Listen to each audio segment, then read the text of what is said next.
introverted noise. Hurry up, Daddy. Let's do it. 5 seconds to go in the first half.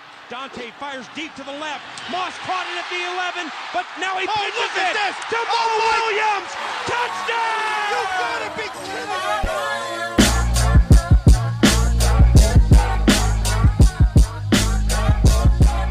All right, and welcome back to another episode of the Climbing the Pocket podcast. I am your host, Jason Brown. You can find me on Twitter at BrownJason. And we got a fun show for you today. Back here once again, got my man JR. Still no Miles. Got the Sexy Prince back from the Deadpool, premiere. And yeah, we got some fun stuff to talk about today. So we're just gonna jump right into it. QB1, what's going on, my man? How you doing? Doing good, man. Watching this Rockets-Warriors game. It's a tightly heated battle right now. Warriors came out the gate slow. Rockets, they're starting to get a little lackadaisical, so it'll be interesting to see how this game ends up. Yeah, man. You know, I'm gonna need to speed through this pod so I can get back out there to the TV and get caught up on the second half here. Sexy Prince, first of all, how was Deadpool? I mean, it was I told a few people this on the timeline. Like, I don't know. I like Deadpool in the comics. He has a very certain cadence and specific kind of humor he brings. And I know that in order for that to come alive on screen, they have to morph it just a little bit just so that it plays off really well. And I think the way that they've morphed it is just sticking with slapstick humor. And for me, slapstick is fine. It's just that when it's done so often, it just kind of feels insulting. Like it's like I'm not smart enough to, get some more of like the sophisticated humor that they had in the film. And I think the way in which the humor is done, it becomes so off. It happens so often where it's just like the audience feels like they're just like waiting for him to say something funny because that's what's going to happen. So I really like the first movie. It felt like a cut of a certain cookie, but then instead of this being like, because it was kind of like a new genre that they were introducing with Deadpool, but instead of this being a new angle or avenue, it just felt like a bigger cut of that same cookie rather than it being just like a better cookie. So I still recommend people to go and see it because I think it's very gory. I mean, there's a lot of stuff that happens that might make you squeamish, but I guess all in all, it was a fine movie. Okay, all right. JR, is Deadpool, is that too far down the list of the comic book stuff? Are you going to be making it to that one, or is it only like special occasions like Black Panther that you don't want to? He went out to Black Panther quick. I mean, yeah. I mean, he had to. He had no choice. He did it for the culture. Shockingly, Deadpool is actually one of my favorite Marvel movies that I have seen. I love the first one. I thought it's a bit graphic, but I thought it was very action-packed. The plot was really good and the storyline flowed very nicely. So I'll probably be watching the second one here soon whenever I get a chance. See, that shows what we know. With that said, how far have you made it through season 1 of Game of Thrones yet? I am actually 2 episodes away from season 3. Ooh, my man. Please do it work this time. Yeah, man. You really meant it when you were like, I'm gonna get through it before the season. My man. We working over here, man. I mean, you can get back to live tweeting though. Yeah. That's actually really enjoyable to have JR's live tweet because it feels like we're reliving with it all over again. But then we know what happens, and then you get that reminder of, oh, man, he just don't even know. It's like, who's your favorite character so far? Well, they're all gonna die. That's what my buddy told me because he read the books. He's like, just anyone that you love on the show is gonna die, and so that's just kind of what I took into it from the beginning. He's like, if you like the character, they're gonna die. So just go in with that, and you won't get hurt too bad. Who's your Yeah, favorite R.I.P. to character? my man Ned Stark, man. That was rough. That was rough, man. I thought he was gonna get out of the beheading. Nah, nope, Yeah, nope, man. The nope, minute that nope, the minute nope. that happened, us as fans were just like, "Oh, this is a different kind of TV show." Like they beheaded the main character in the first season. The one that was in all the trailers. You're like, okay, No, okay. all right, okay. Well, all right. Let's do it. We've been talking about it a little bit here, talking about this playoffs, this basketball, and figure we would order this show in a way to maximize the angry messages we get tomorrow. So let's start off talking about it a little bit. JR, you said we got the game going on here. Rockets out to a little bit of a lead. Golden State starting off a little lackadaisical yesterday.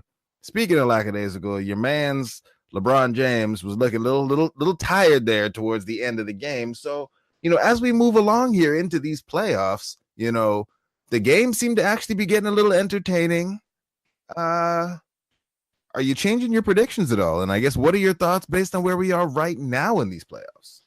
Well, I mean, one of them's wrong already because I said the Cavs in 6. Nope. But I still got faith in my man LeBron. I think they're going to win the next 2, despite the role players not showing up on the road. I fully expect them to win Game 6. And we all know LeBron doesn't lose in Game 7s. He rarely loses Game 7s. I believe he's won 5 straight Game 7s. And I believe if they're able to win Game 6, I think he's going to will them and find a way to get it to Game 7. Now, on the switching over to the Western Conference, this Golden State and Rockets series, we're in the middle of Game 5 right now. The Rockets are up 29-20.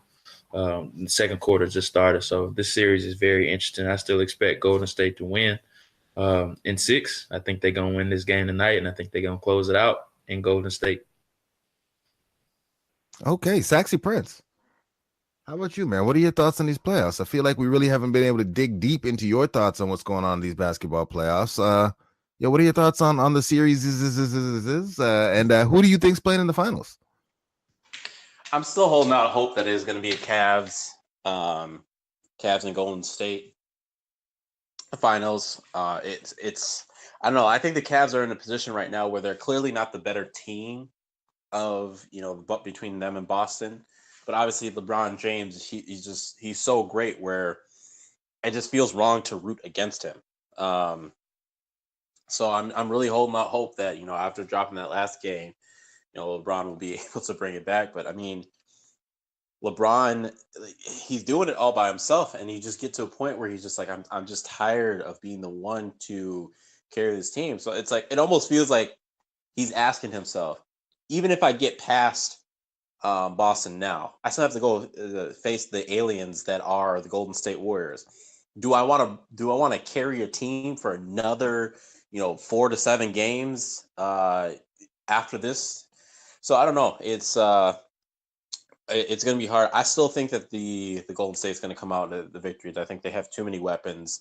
Curry hasn't really been what we know him to be, but like that hasn't even mattered. Which is the issue. Curry has not had to go off at any point so far in the playoffs, and Golden State is still, for the most part, kind of dominating. Now, I think Houston Rockets are a great matchup for them. I wouldn't be surprised if this does go to Game 7. It has been highly entertaining, but I still want to see Cavs and Warriors in the finals. Okay. I don't. I mean, I could kind of, honestly, I think that I feel like Boston would be. Boston's going to get slaughtered, though. I mean, the Cavs are going to get slaughtered, too. I mean, the Cavs team is not good. They're not. They're not. They just have LeBron. LeBron will at least try to make things interesting. I don't know. I just don't want to see Boston and Golden State, but it very well might happen. The Western Conference Finals is the NBA Finals. I don't know. I feel like LeBron might be able to take these Rockets, though. I don't see it. Too much firepower offensively. Yeah, you're right. Golden State has too much firepower, too. Oh, yeah. Yeah, all right. All right. Sean Livingston is starting to turn it on, y'all. When Sean Livingston is starting to make the highlight reel, something's wrong. Sean Livingston yoking on people. All right. Well, now we're going to make the most awkward transition segue in the history of this podcast because, we're having some fun. We're talking the NBA. talking about this league, that we're loving the game, loving the quality of what's going on, loving everything about it, actually a commissioner that, fans seem to love and all that stuff, which brings us to kind of the opposite end of the spectrum. It's a game that we love, a commissioner, maybe not so much. Owners, quite a bit less progressive than you'd say the average owners are in the NBA. And the NFL, yeah, I guess they had a ruling that you might say could be construed as controversial, where I guess what many will say is they adopted the rules that, to a degree, that already existed in the NBA, which the NBA, in their rules, in their CBA, say during the anthem, you're standing up, you're not doing anything, there's no protest, there's none of that stuff going on. You stand, you're respectful, the music plays, it ends, you finish the warm-ups, you shake hands, you get it going. So that obviously it touched off a bit of a firestorm. The players weren't really consulted in all of this. And from my perspective, I can say that I am probably sick of talking about the national anthem as it pertains to all of this, because the way this whole discussion has been co-opted to make it about something that it never was in the first place. Like when Steve Wyche, I think it was, first noticed that Colin Kaepernick was kneeling and went and talked to him about it, Colin Kaepernick was very clear in what it was that he was protesting, which was not anything to do with the military, not anything to do with the flag. It was about social injustice. It was about police brutality. He's since donated quite a bit of money to those specific causes, not anything to do with anti-military or peacetime movements or anything like that. The decision for him to kneel was one that was suggested to him by a Green Beret, decorated soldier. Nate Boyer suggested that's the way you should go about it because it was respectful. And so, like, really talking about the anthem at this point has just become tiresome because none of this has anything to do with the anthem whatsoever. If we're really being real about it, it's about social injustice, which I get people don't like to think about, they don't like to talk about. But if we're not going to talk about them, I don't know. Should we even be talking about this? And I guess with all of that said, because I did kind of ramble there for a little while, I guess, what do y'all think? And Yank, I'll let you start off on this one. What do you think is going to come of this? Because, the last time kind of Trump and the owners tried to bully the players, kind of the entire league responded in a show of solidarity for a short period of time. And then it went back to a couple of, I guess we'll say, the more quote unquote woke teams. And, shockingly, even though all this stuff is supposed to be a really big distraction, the wokest of the woke teams won the Super Bowl last year. So that's very strange. I'm not sure how that works, but yeah, Saxy Prince, I guess, what are your thoughts on all of it beyond the disappointment? And what do you think is going to kind of come of this by the time we make it to the season? I mean, I think it's kind of goes along with what you said, is like we're no longer talking about the issue of why people kneeled in the first place, and if you don't know at this point why Colin Kaepernick first started to kneel, then you've either tried to remain ignorant of what's happening, or you haven't been paying attention to what's going on, which is, I get synonymous with what I just said. But I don't know, it's I guess what I'm saying is, there's kind of multiple levels to this. I know it's a nuanced conversation. I know that it is, a thing that's obviously very emotionally charged for a lot of people and stuff, as it should be. But I think that we keep, it's like we keep, there recently there's like a video of like these two like lynx cats that were just like yelling at each other. They weren't really doing anything, but they just keep screaming at each other. And we're losing the inability to actually listen to a nuance, not even just like conversation, but also nuance within conversations. One of the arguments that has been said why the reason why the NFL is doing this is obviously because of ratings are down and stuff. Which I think is a little bit intellectually dishonest, because if you look around television across the board, all television is down. Jason, I think you had said something that was like really funny, but actually pretty true last season, was if everyone is protesting on both sides for the NFL, because of this, how do we know who's won? And the problem is that, when you look at the numbers of people that are getting affected, it's because of, oh, well, I'm protesting because I'm not watching because they're protesting the flag. But then there's this other side of it that's just like, well, I'm also protesting because of the fact that what they're protesting is an issue, like racial inequality, police brutality, just multifacets of that. So then obviously once you extrapolate it to, what's going on, people are just watching TV in general less across the board. But I think some stats came out this week that said, Sunday Night Football actually has been doing significantly better than it has done in the past. The NFL necessarily could have grown more, but I mean, it actually has grown over the last several years because of all the, ad revenue is going up quite a bit. The NFL is just getting bigger and it's pulling more and more people into it. I don't agree with the ruling, not because I think it's a First Amendment type thing, just because I think we kind of know that First Amendment rights are typically, especially in a private company, they're kind of skirted around quite a bit. Like companies have learned how to, work their way around the First Amendment. So, I mean, it's not necessarily a First Amendment violation, if you will, or at least any different than any other private company has done. It's just mostly we have lost the ability to talk about the issue, and it's become frustrating, like you said, and I think it's just pointless at all to keep having these anthem protest conversations unless we want to actually talk about the issue, why they started in the first place. Well said. Well said. And more often than not, when these things gonna happen, I know JR, you tend to stay away from the fray when it's all going down. I guess, what are your thoughts on all this? I guess, do you have anything to add, or?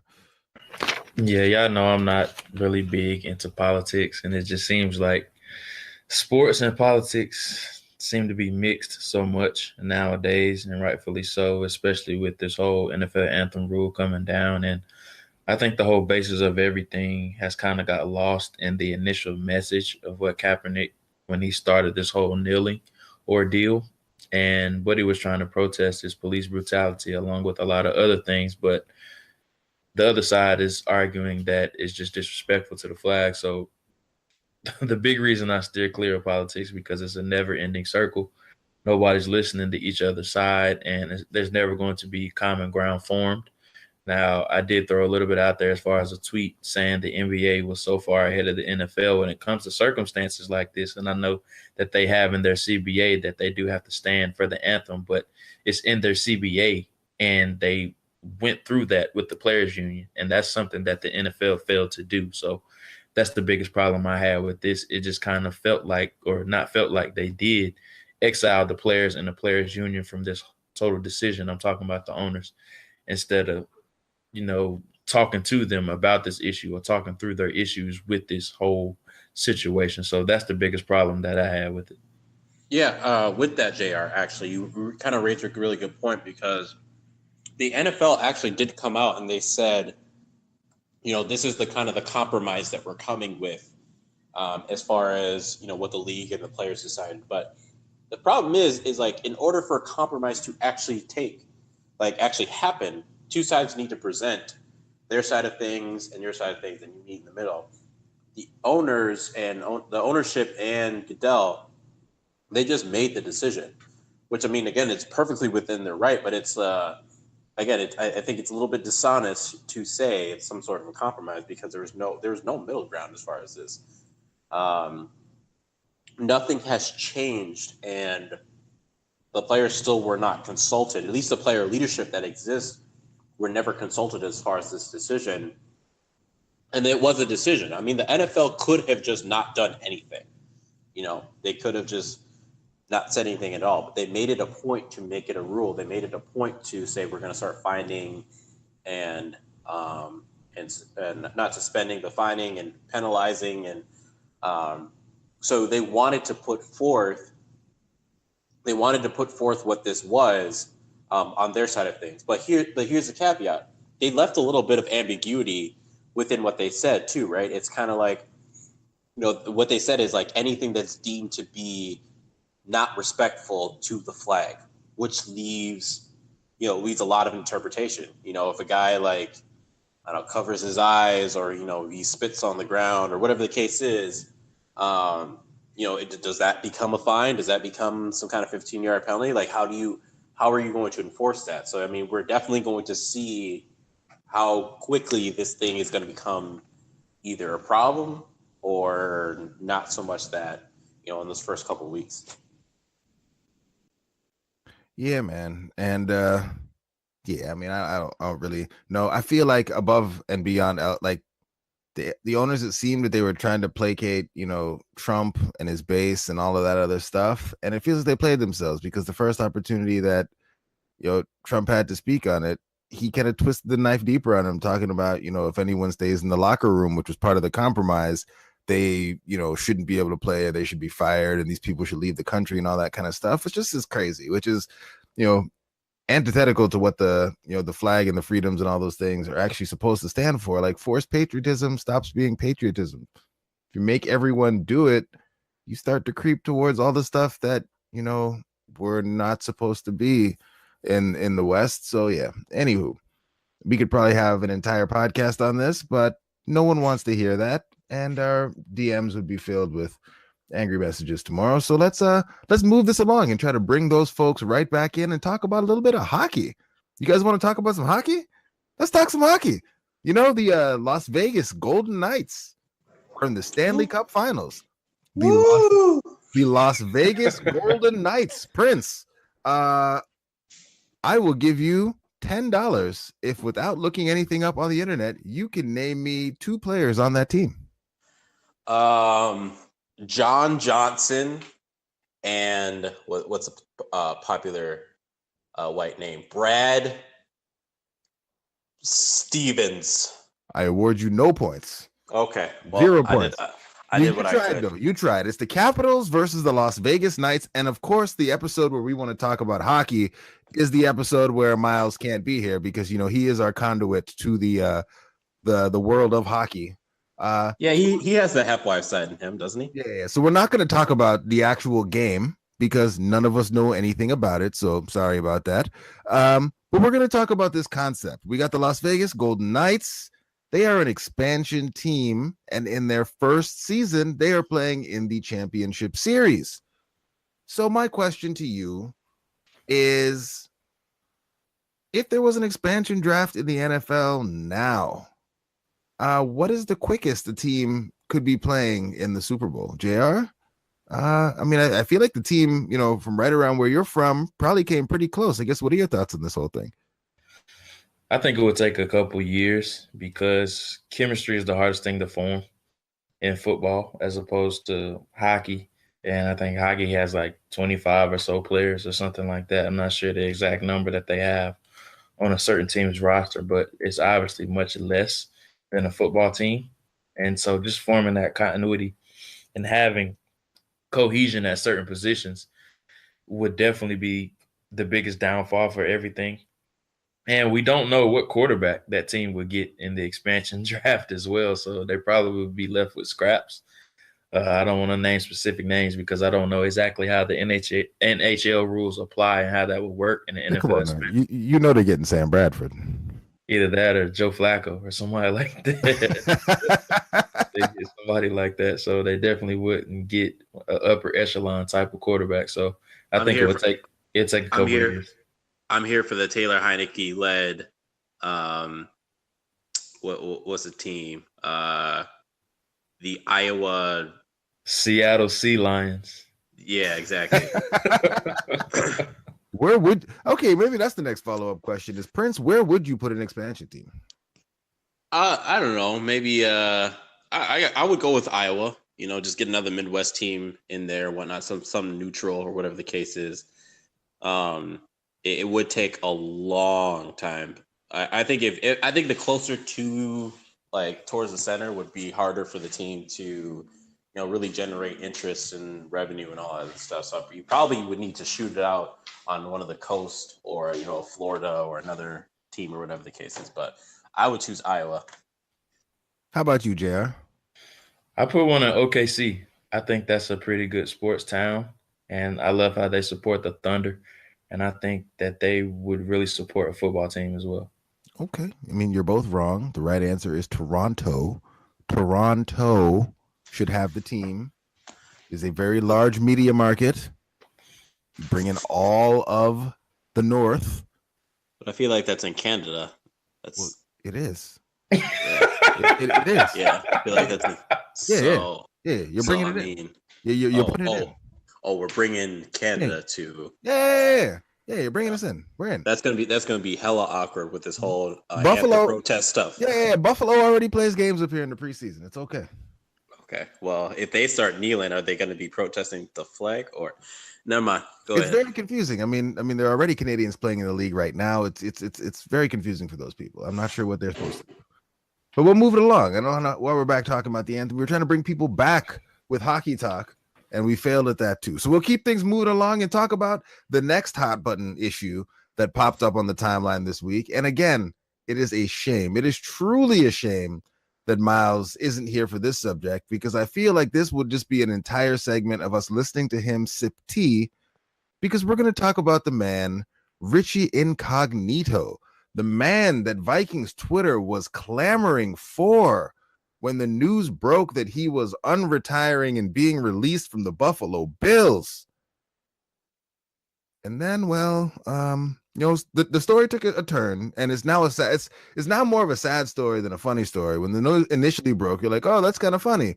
But now that you get all the additional details about like voices and the government and all that, you're like, oh, wow, this guy might actually be someone who maybe needs some help. But even with all of that going on, I still see people saying we should sign Richie Incognito. So, JR, what are your thoughts? I guess before we even talk about Richie Incognito and all the rest of it, is he a scheme fit for what the Vikings even want to do? Yeah, he is. And it's a mixture. John DeFilippo runs a mixture of man and zone concepts. Richie Incognito obviously is more comfortable in the zone scheme. That's what he's ran in Buffalo and a host of other teams that he has played for. He has some experience with Tony Sparano. They were together with the Dolphins in 2010 and 2011, I believe it was. So he has some experience, and he has developed a relationship with Tony Sparano when he was the head coach down there. So he does have a connection with the Vikings. Now, as far as them signing Richie Incognito, I wasn't really a fan of it when his name came up prior to these TMZ reports about him throwing a dumbbell at the guy at the gym, just because he's just a ticking time bomb. That's what I like to call it. And he's just a locker room cancer. We've all seen the bullying stuff and a host of other things that he has been a part of. And yes, the Vikings have a strong locker room, but that guy is just an incident or an accident waiting to happen in the locker room. And I just wouldn't be willing to bring that type of a toxic personality within what the Vikings have already built. Okay. All right. Let's go the other way, because, there was another player, and anytime a player, I think these are the rules, anytime a player whose name you've ever heard of before is released, that player should obviously be signed by your team immediately. In this case, we had an opportunity to reunite the Kendricks brothers. Michael Kendricks, released by the Eagles, still a decent player. His brother, Eric, just got a bunch of money from us. Eric's running mate, coincidentally, which we'll get into in a little bit, might be in a bit of a contract standoff with the team. Maybe his brother can come in, offer, some discounted services, help the team out of this jam. Maybe they do something different with Barr. I don't know. Yinka, what are your thoughts? Michael Kendricks, is he a fit? Based on the limited resources the Vikings have left and the things they need to do, is he a player, or is that a position that you would invest resources in to bring him in to help bolster the roster? Well, yeah, he's definitely a fit, and he's definitely still a really good player.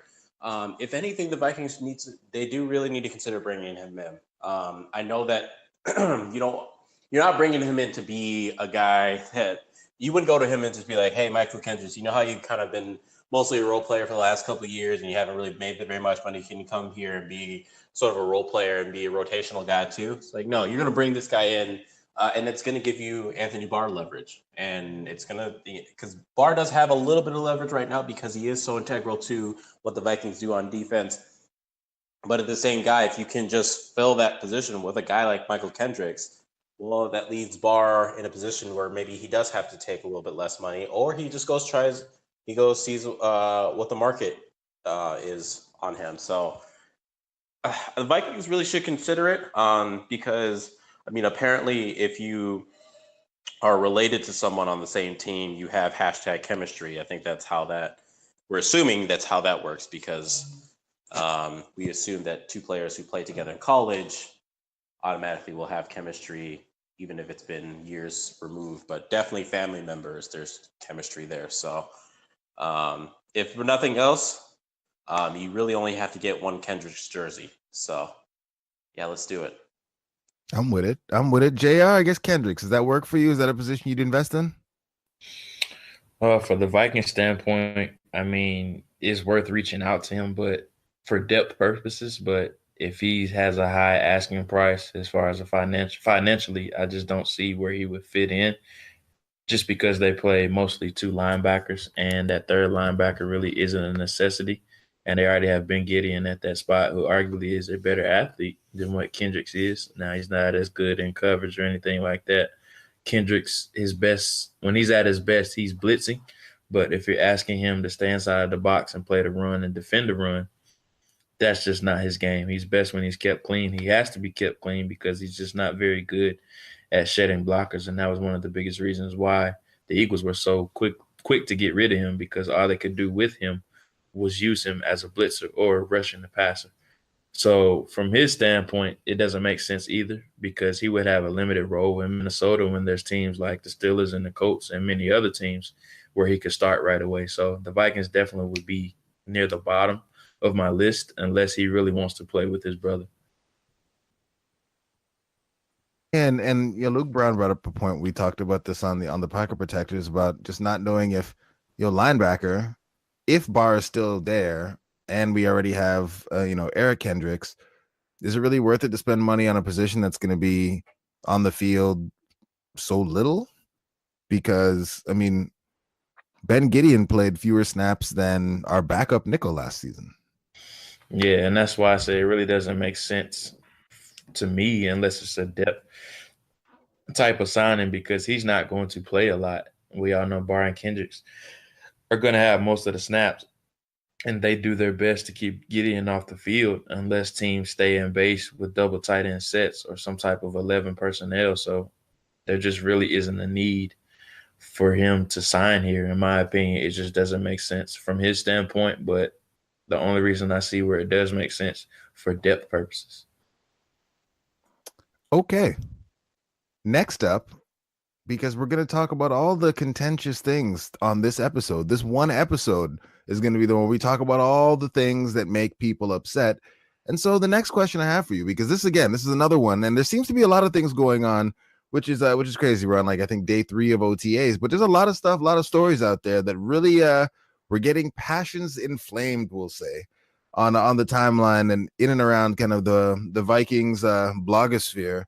And so this is something that comes up every year, and it's something that fans get really passionate about every year. It's when you do have these voluntary practices, OTAs, organized team activities where the players are out there, and some guys just don't come. So, with New England, we got Tom Brady not coming. Obviously, with the Vikings, as it pertains to us, we have Anthony Barr, where it became kind of a public thing where, Zim and Spielman both came out and said what they had to say about it. And so there's been speculation. Does that mean that Barr is next up to get paid? Does it mean things are going poorly with his contract negotiations? But with all those things aside, I guess, JR, what are your thoughts on these players who maybe are set to make a lot of money next year, but don't really have any long-term security? Kind of not necessarily even holding out because it's voluntary, but just not choosing to show up for some of these team building sort of activities early in the offseason to, I guess maybe we'll say protect themselves, avoid injury, et cetera, et cetera. Or do you think they should be there with their teammates? And does this make them selfish? No, it doesn't make them selfish at all. They're just looking out for themselves and their financial situation, which is their obligation to do. And it isn't like the Vikings have a new system defensively with Mike Zimmer or a new coach or anything like that. So Anthony Barr really isn't going to miss anything at all. And that's just my opinion about the situation, especially with the injuries that's already happened around the league. And even a couple linebackers it's already happened to. And he probably seen that or heard about that and said, man, there's no point in me risking being in something that's voluntary when I'm not even required to be here. And I could risk losing my first big contract over something that's voluntary. It's just not worth it. And I know a lot of people are saying, just be quiet and show up because that's your obligation. But he also has the obligation not to show up since this is voluntary, meaning that he has the choice of being there. And if I was a star player on a 1-year deal and I was entering a contract year with OTAs, I would never show up. There is just no point. It's too much to lose. Yeah, I mean, all of that seems reasonable to me. I guess, Prince, what's your perspective on it? And I guess, can you understand things from both sides? Or are you pretty much just where JR is at with it, in that I know generally speaking, we tend to align with the players and things like this, but I guess, can you see the other side of it and why, fans or maybe we see even teammates or the organization might be annoyed by something of this sort? No, I'm definitely with what JR said. If I'm about to get paid and paid, quite a bit of money, there's no way that I'm showing up to, potentially, because again, we just watched a couple of years ago Teddy Bridgewater, like his career was derailed by this injury, and it was so catastrophic. It was so out of the blue, where any player seeing that would just be like, you know what, I will show up for training camp. I'll be there for practices and games throughout the season. That's what I'm there for. I'm going to take that super seriously. But at the same time, the players owe it to themselves because this is their livelihood. This is how they feed their families. This is how they give back to their communities, how they do everything else. Why would they not give themselves the most opportunity to do that? They're their own self-owned business, right? And it would be a bad business decision to open themselves to greater risk to potentially expand their business to be even more profitable than it is, prior to anything else. So yeah, I'm definitely with JR, in which I don't think any player, I don't think it's a quote unquote a show of good faith to just show up and just be a body, right? Like these players, like they're people as well too.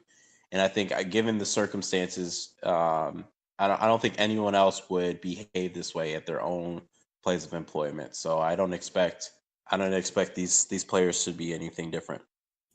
Okay, and I guess I feel like I have both your answers already, but just rapid fire, give it to me real quick. JR, is it a big deal that Anthony Barr isn't there? No, not at all. It isn't like he's missing anything. I'm sure Zimmer has some adjustments and some inventory that he's looked over as the season went on and adjustments that they have made going into next season, but it's nothing that he can't learn in training camp that he would learn at OTA. So I don't see the big deal of him missing these voluntary workouts. And I just think people are trying to make a big deal out of nothing. Awesome. Saxy Prince, what are your thoughts? If Anthony Barr plays poorly this season, I can guarantee you it wasn't because he missed the first week of OTAs. Like what JR said, he basically knows the system in and out at this point. At best, he's probably going to learn a wrinkle or two, or just some just more technical stuff that he can work with. But no, it's not a big deal. It shouldn't be ever a big deal until training camp starts. Awesome. Well, I obviously I'm aligned with you guys on this one. It's until the highlight videos that they start putting out actually have them wearing like actual pads and stuff. It doesn't really matter.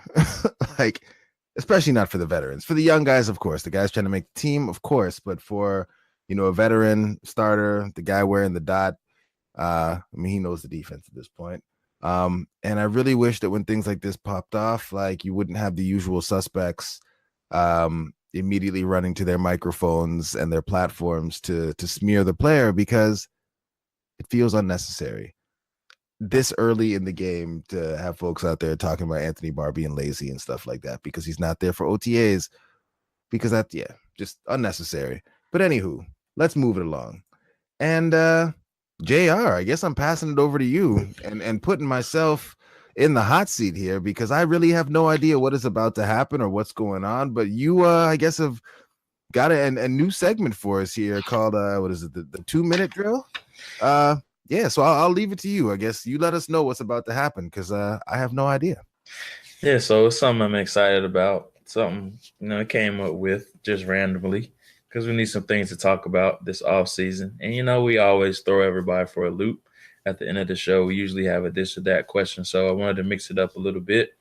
Put my man Jason on the spot here. So it's called the 2-minute drill. Everyone knows that the 2-minute drill is a tight, intense type of situation. So we want to simulate that here. All that's going to happen is you got 2 minutes to answer 10 random questions. Just going to be off the wall random questions. And you have to say the first thing that comes to your mind or that makes sense. And you don't have to state the reason why unless you want to, but you have to stay within those 2 minutes. And Jason, whenever you go in and edit the show, you have to make sure you put the little buzzer at the end. And Prince is the referee. Okay. He determines if you scored or not. So we're down 5 points, 2 minutes left. We need a touchdown to win the game. Let me know when you're ready. I mean, born ready. Let's get. So just to clarify, my role is what exactly? You just the referee. And whenever we get done, just determine if we scored, if it's good, or if it's over. You did get I guess zone. Are you the Sandman, Prince? You can come in and pull me off the stage. Yeah, man. I'll play you that little music that's supposed to come on. I'll play swag surfing when that starts coming off. I got that swag. All right, JR, let's do this thing. We're good. You got the play. You ready to go? Okay, let's do it. Yeah. All right. So here we go. First question. Best appetizer at a restaurant? Wings, yo. Eli Manning or Blake Bortles? Oh my God. Oh Lord. Oh, Blake Bortles. Boxers or briefs? Boxer briefs. Boxers or briefs? Flag on the play. It's flag. You need to pick one. The correct answer is boxer briefs. You combined the best of both worlds. Flag, pick one. If I have to choose, then I'm going boxers. But boxer briefs is the right answer. All right. Is a hot dog a sandwich? No. I don't know what it is, but it's not a sandwich. Would you rather be a legendary coach or a legendary player? Ooh. Legendary player. If you could have dinner with one athlete, dead or alive, who would it be? Muhammad Ali.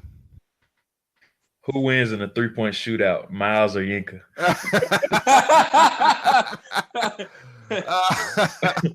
I'm going with Miles. He was a college athlete. I can already smell the goal line stop. Jason, go ahead. I'll say it afterwards. See the refs cheating. They're wasting time. Go ahead. You spotting the ball late. Come on, Prince. Rihanna or Nia Long? Ooh. Oh my goodness, man. Rihanna. All right, that hurts, man. Last 2 questions. 1 round with Mike Tyson or meeting Sean Taylor in the hole for 4 downs straight? Oof. 4 down. Run out of time. Right. I think I'm gonna go with Sean Taylor. 1 play to win the game.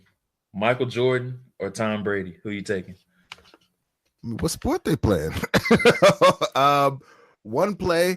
I'm gonna go with Michael Jordan because all our memories of him in those big games were him coming through, and Tom Brady did drop that pass in the last one, so we'll go with Mike.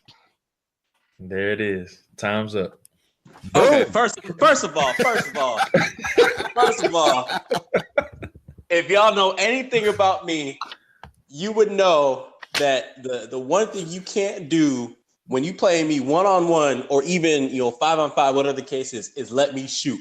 If you let me shoot, game's over. It's a done deal. I mean, granted, if I'm off, then it won't be a done deal. But don't let me shoot. How you gonna pick Miles over me? I mean, my dark skin side is so offended right now. but I mean, look at the best shooters in the game right now. You got Klay Thompson, you got Steph Curry. I mean, they look like Miles' cousins. They do. That is true. Yeah. It makes a I ain't got something to say against that, but I'm sorry, Prince. Sorry. Okay, we got to set up this three point contest between me and Miles. We got to play All-Star Weekend, man. We have to have like a CTP All-Star Weekend 3-point contest. We have to see the film. We got to see the film. We got to see the film. We'll do pros versus Joe style competition. Have y'all do all kinds of stuff. We do some basketball. Have y'all do some football. Prince, can you play soccer? I mean, yeah. I used to play. People are Africans, but I feel like you're supposed to. It's a natural thing that you. I mean, I'm not like World Cup good or anything like that, but. I mean, we guessed that one. You're not World Cup good. I'm glad you clarified that. I'm just saying it's ingrained into the the African blood and whatnot. Like, if you that dude at when you do the little picnic, the African picnic during the summer, whatever the case is, and you can't play, you're gonna be ostracized from so many parties. Oh my goodness! If we were to give you a ball right now, how many times could you juggle the ball before it hit the ground? Oh, a lot. Like that's probably one of the skills that I'm best at. Okay, so that we might have to put out some over under bets on the CTP account and get you to do some juggling for the people. One take, no editing, no video tricks. See, the funny thing is y'all only ever put athletic feats on me. We need to get y'all doing putting yourself on the film, doing some stuff. Hey man, I sent y'all the really boring video of me in my fight 2 months, 6 weeks after starting BJJ. Oh, dude got bodied. Oh my goodness. But I feel like we wrap things up here. 2-minute drill was actually fun. So we're gonna have to get some of these questions together for Saxy Prince. Yeah. And we're at Miles when he gets his internet get back. We're gonna hit Miles on the rotary phone and get him back up here. We'll put him on the clock next week. Well, it's good. It's good that it's only 2 minutes because that's as long as his internet connection will last. So. The light skin slander has just been fierce since Miles has been gone. We need the man back in here to defend himself. But all right, that's the show. It was a fun one. If you do have any questions, comments, concerns, send them our way. If you're angry, though, holler at Saxy Prince. As we said at the beginning, my name is Jason Brown. I'm the host. You can find me on Twitter at BrownJason. This has been the Climbing the Pocket podcast. And we will talk to you soon. Have a good one.